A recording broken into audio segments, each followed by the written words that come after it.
On to the next project na sina Sofia Pablo at Allen Ansay na mapapanood this time sa big screen. And what's next for Anton Binson matapos ang kanyang unang project na Mga Batang Riles? Narito ang aking chika. Sinulit ni na Sofia Pablo at Allen Ansay, aka Team Althea, ang kanilang time lalo't nagpe-prepare na sila for their next project after ng successful run ng seryeng Prinsesa ng City Jail. This time, exploring new territories at hindi na sa telebisyon. Meron kaming upcoming movies. Yes, movies na gagawin. Yes, movies with an S, hindi lang isa.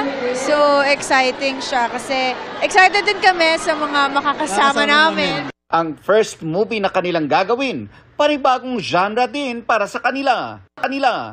It's horror.